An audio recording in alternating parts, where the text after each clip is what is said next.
All right, Ron. So now that we've got all the fun connection issues worked out, Yeah, did you go to the game on Saturday? I most definitely went to the game, Dave. I most definitely went to the game. I was living, breathing part of that game. You were living, breathing part of it. So how did what was your reaction to uh, to the way Tennessee played? What were your thoughts, your general thoughts, before we start to break it down a little bit? Hey man, I tell you this. I was able to go to the LSU game as well, and listening to the LSU fans and taking their perspective of it, they were so locked in on what they needed to do offensively to make this game close. They wasn't talking about Ojolari and all those guys up front. They were focused on, man, we got to be able to score. We got to be able to score. So coming into this Alabama game, my whole thought was, okay, they got Bryce Young.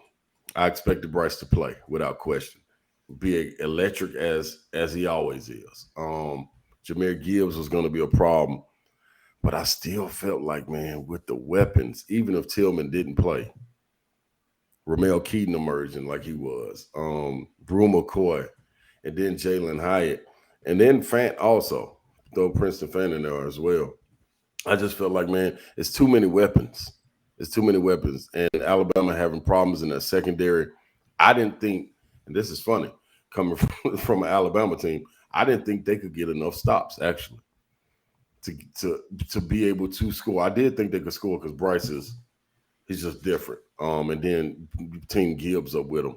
It's just different. But I didn't think they could get enough stops with their secondary, man. And in a sense, it's the way Hyper was able to control the clock. Also, with the deep ball threat by taking the top off. So as soon as those safeties come up, as soon as they come up, he's gonna make you pay every single time. Somebody's running a go route. I don't care who it is. But I did really, really like the way, man, the offensive line. That was my whole key going into it. If we can I'm a trench lover. Let's just put that out there. I love the trenches. You know what I mean? That's to me, that's equivalent to being in the paint. It's gonna be nasty down there. It's gonna be elbows. It's gonna be things going on that you probably can't say. And a lot of people in the stands not gonna be able to see. But it's ugly now. If you can win that matchup, which they did, control both lines of scrimmages, it was gonna be a win. And I think we got that. Yeah, at one point, one of Tennessee's offensive linemen decided to vomit towards Alabama and then kind of intimidate them with that. Have you ever thought you had a way of getting in people's head? Have you ever thought of puking towards someone? Oh, I most definitely would have used that. I most definitely would have used it. And what I loved most about it when he did it, he looked at him like, yeah, I'm here all day. I'm vomiting. I'm sick. It don't matter. I'm not coming out this game. You got to deal with it. And the next thing is, when I get to the line of scrimmage, I'm talking. So all that vomit, you gonna smell it. Like I'm using this. I'm sorry, Amanda, but this is part of it. This is the trenches that get nasty down here. So Just they, gross. they gotta deal with it. What they gonna? I would have loved for Alabama players to look at the referee and say, "Hey, man, get him out." I would have knew I had him. I would have knew I had him mentally if he would have did it. So, yeah, I love that, man. Nothing pretty down there in the trenches, man.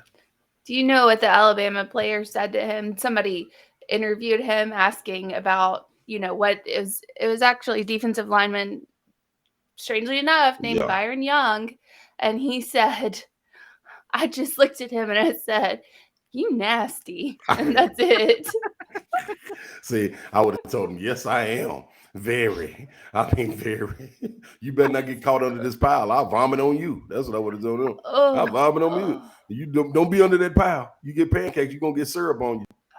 I can't. Just what it Uh, is. be honest before we talk a little bit of hoops. Okay. When that fumble happened that was returned for a touchdown on the handoff, and I still haven't found out because one of the things I love about these players, Ron, is they look out for one another. So nobody's saying if it was Hooker's fault or if it was Mm-hmm. Jabari's fault, and that's cool with me. Yeah.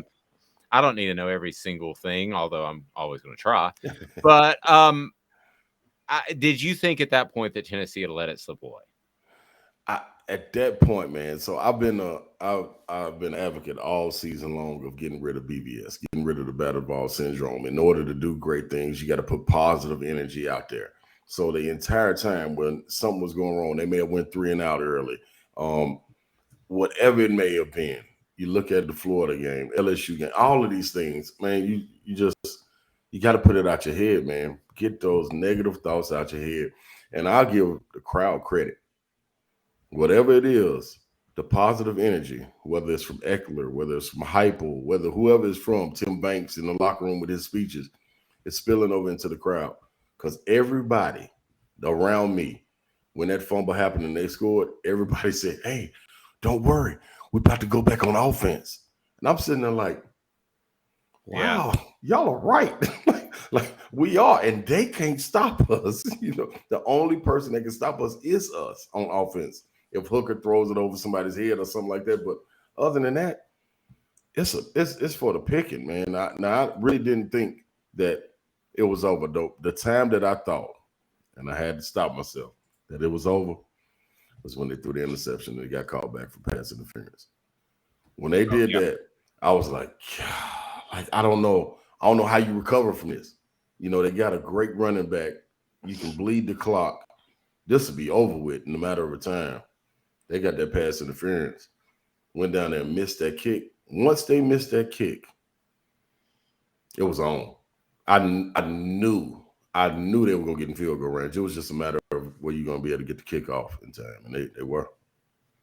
So Hendon Hooker has been on the Heisman charts as of late. Now, I know Dave and I discussed this at the beginning of the season, in which I said that he should have been higher up on that list.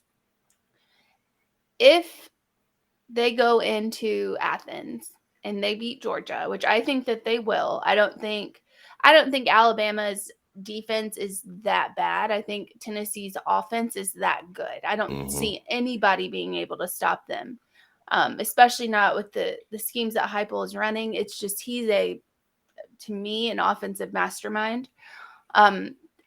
Do you see, if they go in and take care of business in Athens, do you see a way that Hendon Hooker doesn't win that Heisman? No. If they do, this will be the biggest robbery since probably Peyton went through it. And it's funny, it kind of lines up that way. But that'll be, if that happens, that'll probably be the 6th ranked opponent that they've beaten. And you've won 2 of those on the road already. That's tough, man. I don't know how you deny him. And then not only is he winning, but he's taking care of the ball. Like that's the thing, man. Like this young man, like one of those plays against Alabama, he ate the ball. Like he could have thrown it away. He took the sack. Like I'm telling everybody, when you got a guy that's 24 years old back there, it's different. That's a good point. It's just different, man. He comes in with a different confidence, and he already has a year under his belt from learning this system. Last year, you looked at it, and it was a one read, you know what I'm saying, which was probably going to be schemed up very nice, maybe a second read, and then it just makes him happen. This time, and this man is standing flat-footed in the pocket, going through his reads with Will Anderson playing on Sunday, Ojulari playing on Sundays, Miller from Florida playing on Sundays. Once you get to Georgia, Jalen Carter, who ain't having the season that we thought he would, but he's going to be playing on Sunday. Like everybody you going up, the linebacker from Kentucky, which I like to call Kentucky, but I'll give him a pass until we get to that week. The thing is, like you look at it and it's like, man, this man is doing this not only with the offensive line that was underrated, and very much so, but the confidence he exuded in them is coming out there on the field. So for him to go out there and perform like the way he's going to, I'm gonna just put it out there, like he's going to, it's gonna be up to getting stops. And honestly, I'd say, man, if he lost in the fashion that Alabama lost to Tennessee down there, he should still be in the conversation. You know what I'm saying? Like This different with what he's doing. It's very different. Yeah, and I was the one that was kind of hesitant in the beginning if he would be even invited. I'm to the point Mm-hmm. now where I not only if I had to fill my ballot out today, I'd have Hooker number one Mm-hmm. today. I Mm-hmm. would have Stroud two. I think that Hooker's doing more. I mean, they're obviously talented at receiver, but Right. he has to go out there and put up points because Tennessee's defense is going to give up points. Yeah. So that's where I'd go right now. And Ron, I still maybe it's battered ball syndrome or whatever, but sometimes I say some of these things, and as special as this season is, I think to myself, there's like something in the back of my head of what the H are you Yeah. saying, Dave? Yeah. I mean, is it not? It's just a weird magical season, isn't it? It is, man. And I'm gonna tell you what makes it so magical and what makes you question it so quickly. When you go back, like it wasn't 4 or 5 years ago when the roster was cleared. You know what Oh, I'm I saying? know. Yeah. This was bare. We're not even at 2 years yet, and this team is ranked top 5 in the nation. Like this is amazing. You lose 35 people in the transfer portal, 2 starting linebackers, 2 starting tackles, 2 starting running backs. Like, and not running backs that we're gonna plug and go. You losing 2 dogs. Like, um, what's the kid name went to Louisville? I forgot his name. Tyon Evans. You lose him, and then Eric Gray. Like these are dudes. Can you imagine? And this is no slight to small or right. Can you imagine what they would be doing in this system in space? I know they're at home, man, wherever they are, Oklahoma, Louisville. Man, I'm talking about they can't even sleep at night thinking about this offense. Like, God, you talking about Especially not, Heisman? yeah, especially not at Oklahoma. My God. Exactly, exactly. He looking at Jalen Wright and Jabari Small like, wow. But the thing is, it happened so fast. So you gotta question. It's almost like, God, did he catch lightning in the bottle twice? Like you can't do it twice. That's not supposed to happen. But the way he's out there producing and getting these people to buy in, these kids to buy in, is different. So you got every right, Dave, to question. Like, is it too good to be true? And to a point, it is. But I tell Don Davenport on our show all the time, Babs, their best defense is their offense because you get to make a team play. You have to actually have a team scrap what they do once you come out and you down 10-0. You can't go down 17-0, 14-0 to this team because they're not pulling off the gas. They're not. Like people look at the Florida game later in that game and was like, man, he need to keep going, man. And I agreed early in the season. I was like, man, if it was the situation they were up 17, Spurrier would have that first down, Spurrier would have went to he would have put him out of the misery. He would have went up top. They were running the ball, and a lot of people were saying Hooker should have kept it. Hooker should have pulled it. But I think at some point, as coaches, your players, you got to protect them from themselves. So when they're running the ball and bleeding the clock and not telling Hooker to pull it from Jalen Wright's belly or Small's belly, they're protecting him because they know at that time in that Florida game, Hooker wasn't sliding no more. He wasn't sliding. So he was going to try to juke the guy, get on down. So you got to protect them from themselves. So you get down in these later stages, man, and you try to start to say, man, can they run the ball? Yes, because you're putting everybody in space in this 6-on-6. And then sometimes you add Hooker, which you give the odd number, and it's like, what are we supposed to do? So you can't fall behind. So your best defense for a team that can't play defense is your offense. Put them in a hole, and that's what they're doing. I think that's going to end up being kind of the way that college football is going, especially when you're seeing a mind like Heupel, take advantage of even one of the best defenses in the nation in Alabama. This is just the way that it's going. And speaking of Heupel being so, such a special coach, I think we now see he is a very special coach. And Oklahoma's struggling. Mm-hmm. They're struggling bad. And I think we all know they're going to come calling. Everyone knows he won the national title there. Everybody knows they're going to come after Heupel. What can Tennessee do besides give this man a raise? because he needs a bigger raise than what he's gotten. Mm-hmm. What else can Tennessee do to keep Heupel happy? Because I think this is a once in a lifetime kind of coach for Tennessee. I would say, man, make sure you keep his staff together. Like, I think that's the biggest thing, because what Heupel, the reason he's so successful to me, in my opinion, is because of the staff he has around him. Like, the guys, if he can keep them intact, that's going to be more difficult to me than it is to keep him there. You know what I'm saying? Like, you look at Alabama, like, to me, the reason Alabama, it looks like they have a chink in their armor is because what Kirby did. Like, Kirby took a lot of coaches to Georgia with him, and kind of unraveled that. So now you got Saban plugging guys in there, and I mean, it's just not the same, you know. And it's not just what's happening on the field; it's what's happening in the recruiting and everything as well too.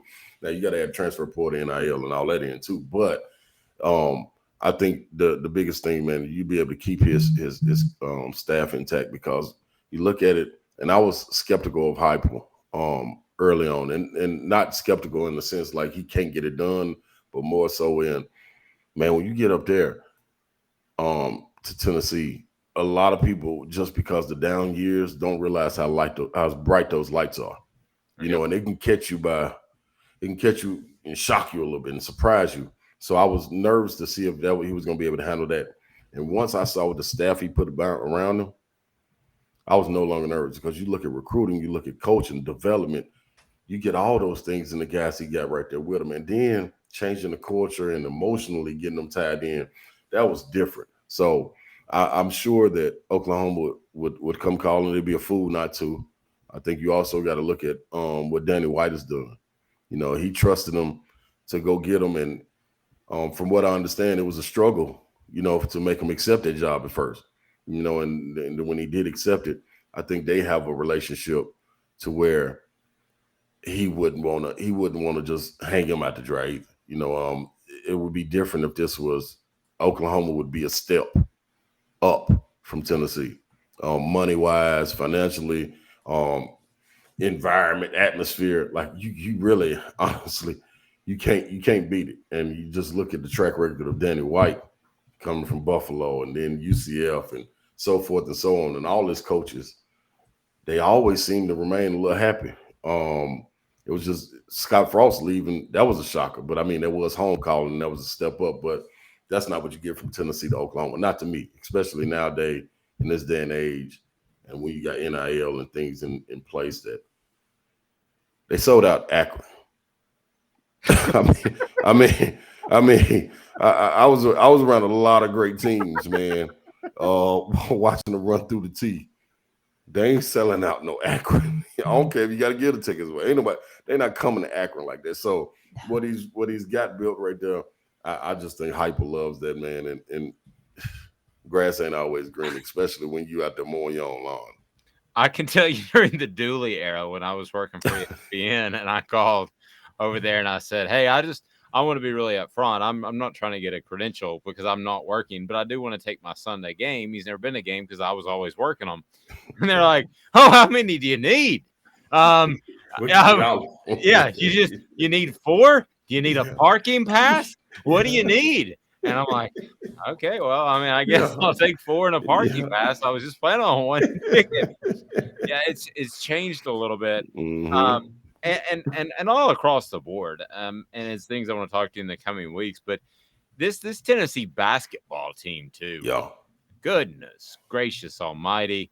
You look back, and I think they got really, really lucky with Rick Barnes being available. Mm-hmm. And this basketball team, they're going to be knocking on the door. And that's what you've got to do to eventually get to a Final Four and win a championship. Keep knocking on the door.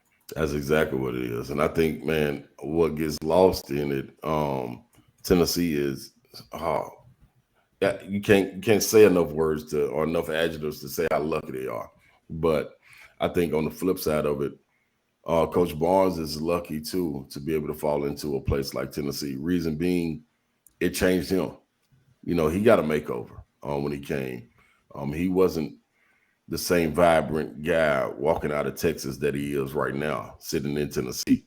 So I think that's one thing that you gotta pay attention to as well. And once getting that their plan coming into it, let's get foundation laid. He got an opportunity to lay his foundation, get pillars, and start to be able to develop guys. When he was able to do that, then be able to go out and get those 5 stars, those one and done guys. And when those guys take off and leave, still have a foundation and a program to stand on. He's done a tremendous job of that. And I think, again, coaching staff, like to see that coaching staff turn over like that, losing Lanier, losing Dez Oliver, losing Schwartz this year. English, he bounced so quick. Like you coming in and retooling and getting these young guys in, Justin Gainey and Rod Clark, and these guys doing a great job recruiting, connections to grassroots. He's done enough in a sense, kind of like Hyper, to where he can just concentrate on X's and O's and whatever he does. He ain't got to worry about the recruiting. He's a seal the deal type of guy now. The same thing with Hyper. You got Rodney Garner and all these guys doing development and stuff like that. You're okay when you can concentrate just on that. The problem now is when you have to pull in so many different directions, make sure this is okay, make sure this is okay. And then he ain't got nobody coming for his job. So I think that's beautiful for what he has going on now. This season, it's gonna be. I think this is gonna be just as special, man. Because you look at it, you got a veteran group now. Last year you had to depend on younger guys to step up. It was a lot of questions in the air. Can Olivier take the next step? Would Josiah start to take on the leadership role? You got Zakai coming in, him being the spark. Santi, can you do something a little bit off the ball? Can you handle the ball? Can you play a little bit better defense? Can you move without the ball? You got all these things, and it was difficult. It was difficult to see at first, but they went on a run. They gelled like no other. Had some unfortunate injuries down the stretch that I think would have played different, especially in that Michigan game. But guys coming along now, you got a veteran in Euros. As much as he may not be production-wise, he brings a different type of physicality to it and mental part to the game as far as the front court of we ain't scared of you. And we'll take a punch and we'll give one too. So that's good. Olivier, very rare is it that you get guys to go be able to play with their countries in their Olympics or their the World Games. Very seldom do they come back and not have a very good year. And I'm talking about this is from NBA on down. When KD exploded in the league, Kevin Durant, it was because he dominated in the World Games over in Turkey. Kyrie, the same thing, all the way down to college. It's the exact same thing. You see Santi. The reason Santi, to me, played like that last year, because he got to go play for his home country. And it's different when you playing against pros and you see how they practice, the drills and things they do. It's different. So you bring that back to the college atmosphere, you feel way better. So Olivier got to do that this year. We'll let you out of here. I'll keep you. No, if you want to stay on for I'll do this the rest of the day. No, I'm good. You just give them something to look forward to then, Dave. It's cool. That's right. I can go all day, baby. Oh, and I think this was before you were on the afternoon show on 104.5 The Zone, but I said that Jeremy Pruitt should be fired the day after the Georgia State game. And I held on, which I never do because Brent had me on, and I held on, and Don said, yeah, that sounds like just looking for clicks. No, I was damn serious. I thought they should fire him after Georgia State and have Philip Fulmer take over, who was the AD at the time. But that's neither here nor there. The last thing I want to ask you about, though, because I was getting ready for this, and so there's this guy named Victor Wembanyama, and I watched highlights of him. And we think Kevin Durant changes the game, and he has at 7'2" being able to shoot. This guy's 7'4", can shoot, and everything I read about him is these draft analysts saying that he is the next wave of crazy player.